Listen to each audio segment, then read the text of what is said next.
ನಮಸ್ಕಾರ. ಇವತ್ತು ನಾನು ದ್ರೋಣಾಚಾರ್ಯ ಕಥೆಯನ್ನು ಹೇಳ್ತಾ ಇದ್ದೇನೆ. ದ್ರೋಣಾಚಾರ್ಯರು ಭಾರದ್ವಾಜ ಅನ್ನುವಂಥ ಒಬ್ಬ ಮಹರ್ಷಿಯವರ ಮಗ. ಅವರು ಏನಂತ ಚಿಕ್ಕಂದಿನಲ್ಲಿ ಅಗ್ನಿವೇಶ ಅನ್ನುವಂಥ ಒಬ್ಬ ಮಹರ್ಷಿಯ ಕಡೆ ಅವರು ವಿದ್ಯಾಭ್ಯಾಸವನ್ನು ಕಲಿಯೋದಕ್ಕೆ ಇರ್ತಾರೆ. ಆವಾಗ ಅಲ್ಲಿಯ ವಿದ್ಯಾಭ್ಯಾಸವನ್ನು ಕಲಿತಾ ಇರ್ತಾರೆ ನಿಷ್ಠೆಯಿಂದ.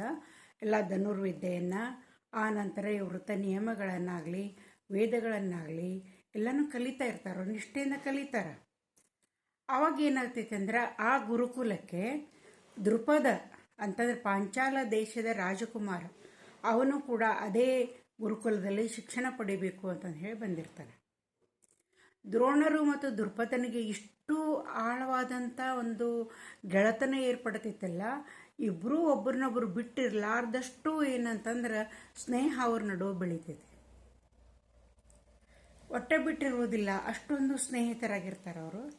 ದೃಪದ ದ್ರೋಣರಿಗೆ ಹೇಳ್ತಿರ್ತಾನೆ ಹಗಲಿಲ್ಲ, ದ್ರೋಣ, ನಾನು ನಮ್ಮ ಅಪ್ಪನಿಗೆ ಒಬ್ಬನೇ ಮಗ ಅದೇನಿ.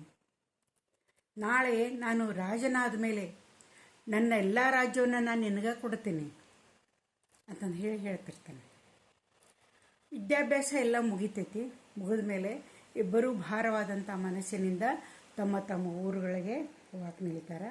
ಅವಾಗ ಮತ್ತೆ ದೃಪದ ಹೇಳ್ತಾನೆ, ನಾನು ರಾಜನಾದ ಕೂಡಲೇ ನೀನು ಹೇಳಿ ಕಳಿಸ್ತೀನಿ, ನೀ ಬರಲೇಬೇಕು ಅಂತ ಹೇಳ್ತಾನೆ. ಅಷ್ಟೊಂದು ಗಾಢವಾದಂಥ ಮೈತ್ರಿ ಅವ್ರ ನಡುವೆ ಇತ್ತು. ಆ ನಂತರ ದೃಪದ ಈ ಪಾಂಚಾಲ ದೇಶದ ರಾಜನಾಗ್ತಾನೆ. ಆಮೇಲೆ ಈ ದ್ರೋಣರು ಏನು ಮಾಡ್ತಾರೆ ಅಂತಂದ್ರೆ, ಇವ್ರಿಗೆ ಸರಿಯಾದ ಕಡೆಗೆ ಯಾವುದೇ ಒಂದು ಉದ್ಯೋಗನೂ ಸಿಗುವುದಿಲ್ಲ. ಈ ಕುರುವಂಶದ ಆಚಾರ್ಯರಾದಂಥ ಅಂದ್ರೆ ಕುಲಗುರುಗಳಾದಂಥ ಕೃಪಾಚಾರ್ಯರ ತಂಗಿ ಕೃಪಿಯನ್ನು ಅವರು ಮದುವೆ ಆಗ್ತಾರೆ. ಯಾವುದೇ ಸಮರ್ಪಕವಾದಂಥ ಉದ್ಯೋಗ ಇರೋದಿಲ್ಲ. ಹೀಗಾಗಿ ಏನಂತಂತಂದ್ರೆ ಅವ್ರಿಗೆ ಮನೆಯಲ್ಲಿ ಬಹಳ ಬಡತನ, ಅತಿಯಾದಂಥ ಬಡತನ ಇದ್ದಿರ್ತೈತಿ. ಅವ್ರಿಗೆ ಒಬ್ಬ ಮಗ ಹುಟ್ಟುತ್ತಾನ. ಅವನ ಮಗ ಅಶ್ವತ್ಥಾಮ ಅಂತ ಹೆಸರಿಡ್ತಾರೆ. ಆ ಮಗುವಿಗೆ ಹಾಲು ಕೊಡೋದಕ್ಕೆ ಸುದಾ ಅವ್ರಿಗೆ ಏನಂತ ದುಸ್ತರ ಆಗ್ತಾ ಇರ್ತೈತಿ, ಅಷ್ಟೊಂದು ಬಡತನ ಇದ್ದಿರ್ತೈತಿ. ಅವರು ಹಿಟ್ಟನ್ನು ನೀರಿನೊಳಗೆ ಕಲಿಸಿ ಮಗು ಕುಡಿಸ್ತಿರ್ತಾರೆ ಎಷ್ಟೋ ಸಲ. ಇದನ್ನು ನೋಡಿ ಅವ್ರಿಗೆ ಭಾಳ ಇದನ್ನು ಅನ್ನಿಸ್ತೈತಿ, ನಾ ಏನಾದರೂ ಒಂದು ಉದ್ಯೋಗವನ್ನು ನಾ ಸಂಪಾದನೆ ಮಾಡಬೇಕು ಅಂತ ಹೇಳಿ ಅನ್ನಿಸ್ತೈತಿ. ಅವ್ರೇನಂತಂದ್ರೆ ಆ ವೇಳೆದೊಳಗೆ ಪರಶುರಾಮನ ತಂದೆಯನ್ನು ಒಬ್ಬ ಕ್ಷತ್ರಿಯ ರಾಜ ಕೊಂದಿರ್ತಾನೆ. ಹೀಗಾಗಿ ಪರಶುರಾಮರಿಗೆ ಕ್ಷತ್ರಿಯರಂದ್ರೆ ಬಹಳ ಸಿಟ್ಟು. ಅವ್ರೇನು ಮಾಡ್ತಾರಂದ್ರೆ ಈ ಭೂಮಿಯನ್ನು 21 ಸಲ ಪ್ರದಕ್ಷಿಣೆಯನ್ನು ಮಾಡಿ ಕ್ಷತ್ರಿಯರನ್ನು ಕೊಲ್ತಿರ್ತಾರೆ. ಕ್ಷತ್ರಿಯ ರಾಜರನ್ನ ಎಲ್ಲಿ ಸಿಗ್ತಾರೆ ಅಲ್ಲಿ ಕೊಲ್ತಿರ್ತಾರೆ ಅವರು. ಹೀಗಾಗಿ ಅವ್ರೇನು ಮಾಡ್ತಾರಂದ್ರೆ ತಾವು ಗಳಿಸಿದಂಥ ಆ ರಾಜರಿಂದ ಗಳಿಸಿದಂಥ ಭೂಮಿ ಸಂಪತ್ತು ಶಸ್ತ್ರಾಸ್ತ್ರಗಳನ್ನು ಒಂದು ಯಜ್ಞ ಮಾಡಿ ದಾನ ಮಾಡಕ್ಕೆ ಶುರು ಮಾಡ್ತಾರೆ ಅವರು. ಎಷ್ಟೋ ಜನ ಹೋಗಿ ಅವ್ರ ಕಡೆ ಭೂಮಿಯನ್ನು ಸಂಪತ್ತನ್ನು ದಾನವಾಗಿ ತಗೊತಾರೆ. ದ್ರೋಣಾಚಾರ್ಯರಿಗೆ ಈ ವಿಷಯ ಗುರ್ತಕ್ಕೈತಿ.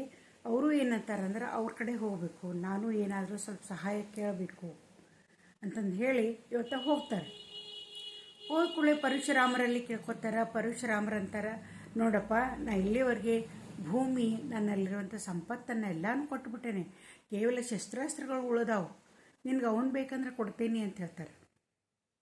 ಅವಾಗ ದ್ರೋಣಾಚಾರ್ಯ ಅಂತಾರೆ, ನನಗೆ ನೀವು ಧನುರ್ವಿದ್ಯಾ ವಿಶಾರದರದಿರಿ, ಅತಿ ನಿಮ್ಮಷ್ಟು ಧನುರ್ವಿದ್ಯಾ ವಿಶಾರದರು ಯಾರೂ ಇಲ್ಲ ಈ ಜಗತ್ತಿನಾಗ. ನನಗೂ ಸ್ವಲ್ಪ ಇನ್ನೂ ನನಗೆ ಕಲಿಯುವಂಥ ಆಸೆ ಐತೆ, ಕಲಿಸ್ಕೊಡ್ರಿ ಅಂತ ಹೇಳ್ತಾರೆ. ಪರಶುರಾಮರು ಏನು ಮಾಡ್ತಾರೆ ಅಂದ್ರೆ ತಮ್ಮ ಬಳಿ ಇಟ್ಕೊಂಡು ಮತ್ತೆ ಧನುರ್ವಿದ್ಯೆಗಳನ್ನು, ಹೆಚ್ಚಿನ ವಿದ್ಯೆಯನ್ನು ಅವರಿಗೆ ಕಲಿಸಿಕೊಡ್ತಾರೆ. ನೀತಿಶಾಸ್ತ್ರವನ್ನು ಕಲಿಸಿಕೊಡ್ತಾರೆ. ಎಲ್ಲವನ್ನು ಕಲಿಸಿಕೊಟ್ಟ ಮೇಲೆ ಅನೇಕ ಶಸ್ತ್ರಾಸ್ತ್ರಗಳನ್ನು ಕೂಡ ಕೊಡ್ತಾರೆ.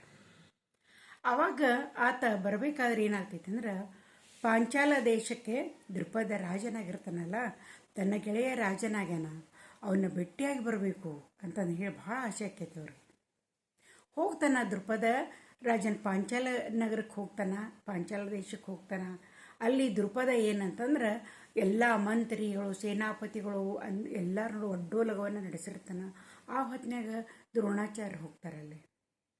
ಹೋಗಿ ಅವನ್ನ ಸಿಂಹಾಸನದ ಮೇಲೆ ಕುಂತದ್ದು ನೋಡಿ ಅವ್ರಿಗೆ ಎಷ್ಟು ಖುಷಿ ಆಗ್ತೈತಿ. ಖುಷಿಯಾಗಿ ಅವ್ರು ಕೇಳ್ತಾರ, ಗೆಳೆಯ ದೃಪದ, ನಾನು ನಿನ್ನ ಸ್ನೇಹಿತ ದ್ರೋಣ ಬಂದೀನಿ ಅಂತ ಕೇಳ್ತಾರೆ. ಆ ಬಡತನದಲ್ಲಿದ್ದಂಥವ್ರು ದ್ರೋಣರು ಮಾಚಿದ ಬಟ್ಟೆ ಅವನ್ನೆಲ್ಲ ನೋಡಿ ಅವಂಗೆ ಭಾಳ ಇದನ್ನಾಗ್ತದೆ, ಗುರ್ತಾಗ್ತೈತಿ. ಅದ್ರ ಗುರ್ತಾಗ್ದಂಗೆ ನಟಿಸ್ತಾನೆ. ನಟಿಸಿ ಏನು ಮಾಡ್ತಾನೆ ಅಂದ್ರೆ ಆ ಸಭೆಯೊಳಗೆ ಅವ್ರನ್ನ ಅವಮಾನ ಮಾಡಕ್ಕೆ ಶುರು ಮಾಡ್ತಾನೆ. ಯಾರು ನೀನು? ನನಗೆ ನೀನು ರಾಜನೆದರೆ ನೀನು ನಿಂತು ಮಾತಾಡಕತ್ತೀಯಲ್ಲ, ನೀನು ಎಷ್ಟು ಧೈರ್ಯ ಐತಿ? ನನ್ನನ್ನು ನೀ ಏಕವಚನದ್ರೊಳಗೆ ಮಾತಾಡ್ತೀಯಲ್ಲ, ನಿನ್ನ ಸ್ಥಾನ ಏನು? ನನ್ನ ಅಧಿಕಾರ ಏನು? ಹಾಂ, ನೀನೇನಂತಂದು ಹೇಳಿ ಅಂದ್ಕೊಂಡು ಬಂದೀನಿ ಇಲ್ಲಿ. ಭಾಳ ಅಪಮಾನ ಮಾಡ್ತಾನೆ ಅವರನ್ನು. ಅವ್ರಿಗೆ ಭಾಳ ಇದನ್ನಾಗ್ತೈತಿ. ಇದಾಗ ಗೆಳೆಯ ಅಂತೇಳಿ ಬಂದಿರ್ತಾರೆ. ಆದ್ರೆ ಅವಾಗೇನು ಮಾಡ್ತಾರೆ ಅಂತಂದ್ರೆ ಅವರು ಅವನಿಗೆ ಇದನ್ನು ಮಾಡ್ತಾರೆ, ಏನಂತಂದ್ರೆ ಶಪಥವನ್ನು ಮಾಡ್ತಾರೆ, ನಿನ್ನ ಗರ್ವವನ್ನು ನಾ ಮುರಿತೀನಿ ದೃಪದ ಅಂತಂದು ಹೇಳಿ ಅಲ್ಲಿಂದ ಅವ್ರು ಹೊರಗೆ ಬರ್ತಾರೆ. ಅವರು ದೃಪದನ ಗರ್ವವನ್ನು ಹೆಂಗೆ ಮುರಿದ್ರು ಅನ್ನೋದನ್ನು ಮುಂದಿನ ಕಥೆಯೊಳಗೆ ಹೇಳ್ತೀನಿ.